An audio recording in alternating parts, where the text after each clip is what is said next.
अरे माँ सुनो। हाँ बेटा, बोलो क्या बात है। माँ आज मेरे लिए जल्दी से खाना बना दो। आज मैं जा रहा हूँ और किसी को ठग कर लाता हूँ। अरे बेटा, तुम किसी को कैसे ठग पाओगे? तुम्हारे पिताजी होते तो जरूर ठग लेते। तुम तो अभी ठगाए में बच्चे हो। अरे माँ तुम कैसी बातें कर रही हो? मैं क्यों नहीं ठग सकता किसी को? आखिरकार एक ठग का बेटा एक ठग ही तो बनता है। बस अब जल्दी से मेरे लिए खाना बना दो। फिर बिरजू किसी धनी सेठ की तरह पोशाक पहनकर तैयार हो जाते। अच्छा माँ, अब मैं चलता हूँ। बिरजू चलते चलते एक गांव के नजदीक पहुंचता है। तभी गांव के करीब ही चार ठग अपने खेत में काम कर रहे थे। अरे बड़े भैया, कितने दिन हो गए लेकिन हमने किसी को ठगा नहीं। हाँ बड़े भैया, मुन्ना भैया ठीक कह रहे हैं। अब तो हमारे पास पैसे भी नहीं बचे हैं। जो थे वो सब तो खत्म ही हो गए। चलो भैया, आज किसी सेठ को ठगते हैं। अरे सुनो, उधर देखो, उधर कोई मुसाफिर आ रहा है। अरे हाँ, ये तो कोई धनी सेठ लग रहा है। अरे चलो चलो, इसे ही ठगते हैं। अरे भैया, इतनी कड़कती धूप में तुम कहाँ जा रहे हो? थोड़ा सा पेड़ के छांव में आराम तो कर लो और पानी वानी तो पी लो, फिर आराम से चले जाना। अरे नहीं नहीं भैया, मुझे थोड़ा सा जल्दी है, इसीलिए मैं आराम नहीं कर सकता। वापसी में आते हुए मैं आपके पास जरूर रुकूंगा। अरे सेठ जी, कैसी बातें कर रहे हैं? काम तो पूरी जीवन करना है, काम के साथ साथ आराम करना भी तो जरूरी है। चलो अच्छी बात है, आप लोग नहीं मान रहे हो तो थोड़ा सा रुक ही जाता हूँ। जिस मुसाफिर को वो चारों ठग मुसाफिर समझ रहे थे, वो तो खुद एक ठग था। तभी बिरजू उन चारों ठगों के पास जाकर बैठ जाता है और चारों ठग यहाँ वहाँ के बातें करने लगते हैं। अरे सेठ जी, मैं आपसे एक बात कहना चाहता हूँ। अरे बोलिए भैया बोलिए, अब क्या कहना चाहते हैं? सेठ जी, बात को बताने से पहले मेरी एक शर्त है। बोलिए भैया, क्या शर्त है? मैं आपके शर्त मानने के लिए तैयार हूँ, बोलिए। सेठ जी, मेरी शर्त यह है कि अगर आप मेरी बात को सच मानोगे तो कोई बात नहीं, अगर आप मेरी बात को झूठ मानोगे तो आपको 1000 रुपया देने पड़ेंगे।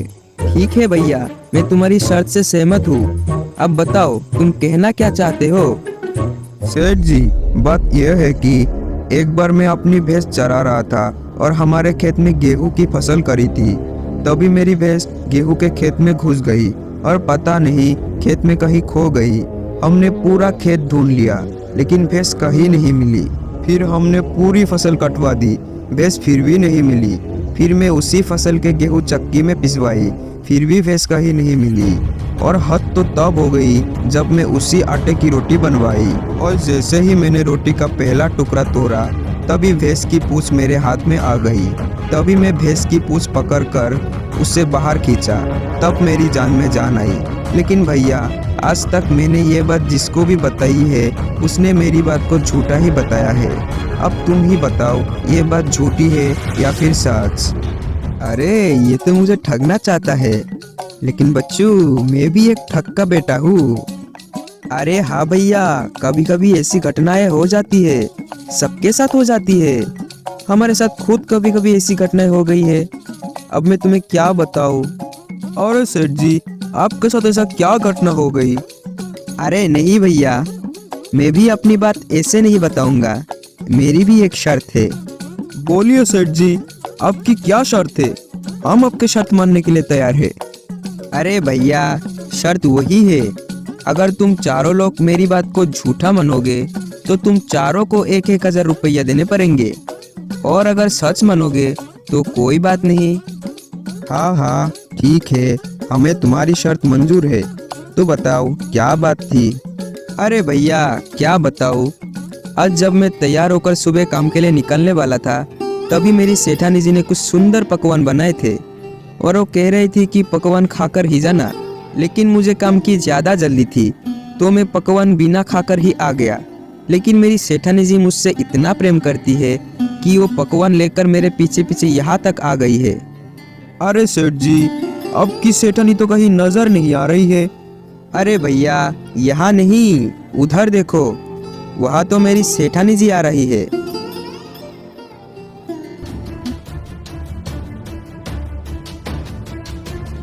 अरे बाप रे बाप, वो तो हमारी बहन है।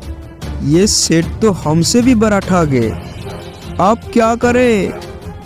अगर हम लोगों ने इसकी बात को झूठ कहा तो ये हम चारों से 1,000 रुपया लेगा, और अगर हमने इसकी बातों को सच कहा तो ये हमारी बहन को ले जाएगा। भैया, अगर तुम मेरी बात मानो तो अपनी बहन को इस सेठ के घर भेज देते हैं। वैसे भी हमें आज नहीं तो कल अपनी बहन की विवाह तो करना ही था। वैसे भी ये सेठ अपनी बहन को खुशी रखेगा, और अगर इसकी बात को हम झूठ बोलेंगे तो हमें 4,000 रुपया देने पड़ेंगे। हाँ हाँ, अपनी बहन को इस सेठ के साथ भेज देते हैं, और सेठ के घर में जितना भी माल खजाना होगा वो सब हमारी बहन लेकर भाग आएगी। अरे तुम आ गई, मैं कितनी देर से तुम्हारा इंतजार कर रहा हूँ।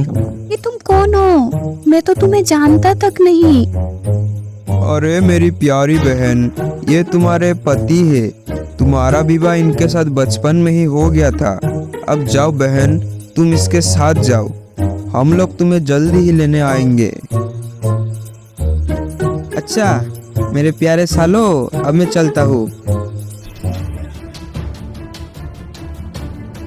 अरे भैया, ये तो हमारी बहन को ठग ले गया। हम इसे नहीं छोड़ेंगे। चलो, हम कल ही इसके घर चलेंगे। अगले ही दिन चारों ठग अपनी बहन को लाने के लिए चल देते। फिर बिरजू उन सब की मेहमान नवाजी करता है। अरे बड़े भैया, जल्दी से उठो, सभी लोग सो गए हैं। चलो, हम लोग इस सेठ को रस्सी से पलंग में बांधकर इसे नदी में फेंक देते हैं, और इसके घर का सारा सामान लेकर और अपनी बहन को लेकर अपने घर वापस चले जाएंगे। फिर चारों ठगों ने उस बिरजू को सोते हुए ही पलंग में बांध दिया, और रात में ही उसे लेकर निकल पड़ते हैं। उन्हें चलते चलते रात से सुबह हो जाता है। अरे भैया, मैं तो इस पहाड़ को उठाते उठाते थक गया हूँ। चलो, इसी पेड़ के नीचे थोड़ा सा आराम कर लेते हैं। फिर वो चारों पलंग को नीचे रख देते और वहीं पर सो जाते। तभी एक चरवाहा अपनी बकरी को चराते चराते वहीं पर आ जाता है। अरे भैया, ये लोग आपको बांधकर कहाँ ले जा रहे हैं? क्या बताऊँ भैया, ये चारों हमारे साले हैं। इनकी एक बहन की विवाह हमारे साथ हो चुका है। इनकी एक दूसरी भी बहन है, तो ये लोग उसका विवाह मेरे साथ करना चाहते हैं। ये कहते हैं कि इन्हें कहीं लड़का नहीं मिल रहा है। मेरे लाख मना करने के बावजूद भी वो लोग मान नहीं रहे और मुझे बांध कर ले जा रहे हैं। तो भैया, क्यों ना उनकी दूसरी बहन की विवाह मेरे साथ करवा दो? हाँ हाँ, क्यों नहीं, जरूर करवा सकता हूँ। पहले जल्दी से मुझे इस रस्सी से खोल दो और मेरी जगह तुम चुपचाप होकर लेट जाओ। मैं तुम्हें रस्सी से बांध देता हूँ। बिरजू जल्दी से उसी चरवाहा को बांधकर एक पेड़ के पीछे छुप जाता है। अरे मुन्ना, उठो, देखो सूरज निकल आया, जल्दी चलो। फिर वो चारों उसे उठाकर नदी पर पहुंच जाते। उधर बिरजू उस चरवाहा की सारी बकरी अपने घर ले जाता है। चलो भैया, इस ठग से हमें छुटकारा मिल गया।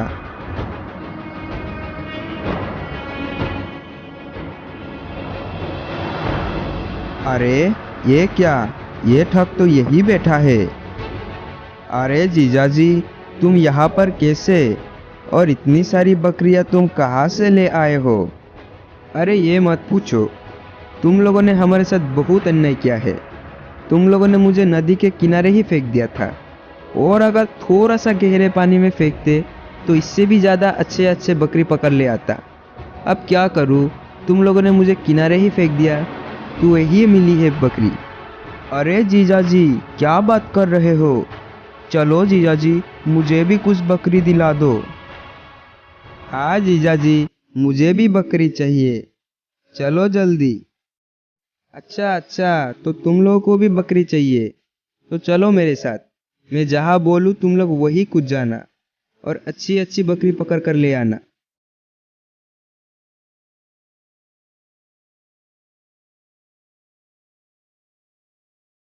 अरे सुनो तुम लोग, जल्दी से इस जगह पर कूद जाओ, नहीं तो लोग तुमसे ही पहले सारी बकरियां लूट ले जाएंगे। चारों ठग कुछ बिना सोचे ही नदी के बीच छलांग लगा देते।